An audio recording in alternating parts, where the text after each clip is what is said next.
Welcome to Pebbles. நான் இன்னைக்கு செய்ய போறது பாதாம் ஹல்வா. பாதாம் வந்து நம்ம மினிமம் வந்து ஒரு 4 to 5 hours வந்து நல்லா ஊற வெச்சுக்கலாம். அப்படி ஊற வைக்கலனா நீங்க வந்து ஒரு ஹாட் வாட்டர்ல ஒரு 1 hour சோக் பண்ணி வெச்சிட்டாவே பாதாம் வந்து நல்லா ஊறிடும். இத வந்து தோல் எடுத்துட்டு அதுக்கு அப்புறம் பால் கூட போட்டு அரைச்சு நம்ம வந்து சுகர் ஆட் பண்ணிட்டு நம்ம செய்ய போறோம். வாங்க எப்படி செய்யறதுன்னு பார்க்கலாம். நான் இன்னைக்கு செய்ய போறது பாதாம் ஹல்வா. தேவையான பொருட்கள் பாதாம் வந்து 1 கப் எடுத்துர்க்கேன். இத வந்து ஒரு 3 hours சோக் பண்ணி வச்சிட்டு தோல் உரிச்சு தனியா எடுத்து வச்சிருக்கேன். 1 கப் சுகர், 1 கப் பால், அதாவது அதே அளவுலயே நான் எடுத்துர்க்கேன். குங்குமப்பூ வந்து ஒரு சிட்டிகை எடுத்து நல்லா மிதமான சூடு இருக்கிற பால்ல வந்து ஊற வச்சிருக்கேன். ஏலக்காய் ஒரு 3 ஏலக்காயை தட்டி வச்சிருக்கேன். கீ வந்து ஒரு 3 டேபிள்ஸ்பூன் எடுத்துர்க்கேன். இப்போ எப்படி செய்யறதுன்னு பார்க்கலாம். ஃபர்ஸ்ட் வந்து நம்ம பாதாமை கொஞ்சம் கொரகொரன்னு அரைச்சுக்கலாம். அதுக்கு அப்புறம் நம்ம பால் ஆட் பண்ணி அரைச்சுக்கலாம். இப்போ எப்படி செய்யறதுன்னு பார்க்கலாம். ஒரு மிக்ஸி ஜார்ல நம்ம பாதாம் போட்டுக்கலாம். இத வந்து ஃபர்ஸ்ட் நம்ம ஒரு டைம் வந்து நல்லா கொரகொரன்னு அரைச்சுக்கலாம். அதுக்கு அப்புறம் நம்ம மில்க் ஆட் பண்ணிக்கலாம். இந்த மாதிரி கொரகொரன்னு அரைச்சாச்சு. நம்ம அடுத்து பாலை ஊத்திட்டு நம்ம அரைச்சுக்கலாம். இது வந்து ரொம்ப பேஸ்ட் மாதிரி பண்ண வேண்டாம். இன்னும் கொஞ்சம் லைட்டா கொரகொரன்னு இருந்தா தான் அந்த பாதாம் ஹல்வா வந்து டேஸ்டா இருக்கும். இப்போ அரைச்சிட்டு அதுக்கு அப்புறம் நம்ம கடாய் வச்சு நெய் ஊத்திக்கலாம். ஃபர்ஸ்ட் நம்ம கடாய் வச்சுக்கலாம். 1 டேபிள்ஸ்பூன் நெய் விட்டுட்டேன். நெய் உருகுனதுக்கு அப்புறம் நம்ம கொரகொரன்னு அரைச்சு வச்சிருக்கிற பாதாம் பால் இது ரெண்டையுமே நம்ம அரைச்சு வச்சிருக்கிறது நம்ம மிக்ஸ் பண்ணிக்கலாம். இது கூட கொஞ்சம் லைட்டா நம்ம பால் மிக்ஸ் பண்ணிட்டு மிக்ஸில இருக்கிறத எடுத்துக்கலாம். இப்போ நல்லா லைட்டா வந்து வெது பாகட்டும். நல்லா மிக்ஸ் பண்ணிக்கோங்க. பாதாம் ஹல்வா செய்யறப்ப என்னன்னா நம்ம மோஸ்ட்லி வந்து நான் ஸ்டிக் யூஸ் பண்ணிக்கோங்க. இல்லனா வந்து அடி பிடிச்சிரும். இது நல்லா மிக்ஸ் பண்ணிட்டே இருக்கணும். நம்ம மீடியம் ஃப்ளேம்க்கு மாத்திரலாம். இது வந்து லோ ஃப்ளேம்ல தான் இருக்கு. இப்போ நான் மீடியம் ஃப்ளேம்க்கு மாத்திட்டேன். கை எடுக்காம நம்ம கிளறிட்டே இருக்கணும்.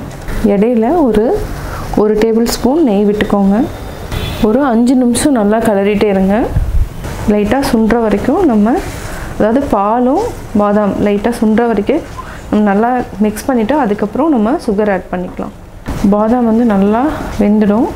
ஒரு 5 minutes வந்து நல்லா மிக்ஸ் பண்ணிட்டு அதுக்கு அப்புறம் நம்ம சுகர் ஆட் பண்ணிக்கலாம். ஒரு 3 நிமிஷம் ஆயிருக்கு. நம்ம இப்போ ஆல்ரெடி குங்குமப்பூ வந்து பால்ல ஊற வச்சிருக்கோம். இதையும் நம்ம ஆட் பண்ணிக்கலாம். நான் வந்து ஃபுட் கலர் எதுவும் ஆட் பண்ணல. இது வந்து நல்லா கலர் கொடுக்கும். நம்ம ஏலக்காய் பொடியும் போட்டுக்கலாம். நல்லா கிளறி விட்டுட்டே இருங்க. இப்போ சுகர் ஆட் பண்ணிக்கலாம். நிறைய தண்ணி விடும். கொஞ்சமா நான் எடுத்து வச்சிருக்கேன் ஒரு 2 டேபிள்ஸ்பூன் அளவுக்கு. இப்போ ஒரு 10 to 12 minutes வந்து நம்ம கையெடுக்காம நம்ம அல்வாவை கிளறிக்கிட்டே இருக்கணும். இல்லனா வந்து ஒரு லேயர் ஃபுல்லா அடி பிடிச்சிரும். சக்கரை வந்து போட்டோனேமே தண்ணி விடும். உங்களுக்கே பார்த்தோனேமே தெரியும். இது வந்து நல்லா சுருண்டு வர வரைக்கும் நம்ம நல்லா மிக்ஸ் பண்ணிட்டே இருக்கணும். அதாவது கிளறிக்கிட்டே இருக்கணும். இது வந்து low flame, medium flame, high ஃப்ளேம்ல வைக்காதீங்க. இந்த 2 ஃப்ளேம் மட்டும் யூஸ் பண்ணுங்க. சக்கரை வந்து கரெக்டாக இருந்ததுன்னா நம்ம இந்த 2 டேபிள்ஸ்பூன் சுகரை வந்து அப்படியே விட்டுருங்க. உங்களுக்கு பத்தலைன்னா இதை ஆட் பண்ணிக்கோங்க. இதே மாதிரி கிளறிக்கிட்டே இருங்க. ஒரு 5 minutes இதே மாதிரி மிக்ஸ் பண்ணி கிளறுவோம். ஒரு 5 minutes ஆயிடுச்சு. கையெடுக்காமல் நான் கிளறிட்டே இருக்கேன். இந்த மாதிரி ஓரத்துலலாம் எடுத்து விட்டுட்டே இருங்க. சுகர் வந்து நம்ம வந்து 1 கப் பாதாமுக்கு 3/4 கப்பு போட்டாவே போதும். ஆக்சுவலாக சுகர் வந்து மீதம் இருக்குது. கொஞ்சம் கம்மி பண்ணியே நம்ம ஆட் பண்ணிக்கலாம். இதே மாதிரி இன்னொரு 5 நிமிஷம் இதே மாதிரி நல்லா மிக்ஸ் பண்ணிகிட்டே இருங்க. நல்லா அப்படியே சுருண்டு வர பதத்தில் நம்ம எடுத்துக்கலாம். இப்போது பாதாம் ஹல்வா நல்லா சுருண்டு வர ஆரம்பிச்சிருச்சு. இதுக்கு வந்து நம்ம ஒரு 1/2 டேபிள்ஸ்பூன் கீ விட்டுக்கலாம். கீ வந்து நீங்கள் தேவைன்னா விட்டுக்கோங்க, இல்லைனா வேண்டாம். இந்த பக்குவத்தில் நம்ம எடுத்துக்கலாம். அதாவது கீழே ஒட்டாது. பார்த்தீங்கன்னா தெரியும். இந்த மாதிரி வரும். இந்த பதத்தில் வரப்போ நம்ம ஆஃப் பண்ணிக்கலாம். சுவையான பாதாம் ஹல்வா ரெடி. நம்ம மேலே டாப்பிங்ஸ்க்கு பாதாம் போட்டுக்கலாம்.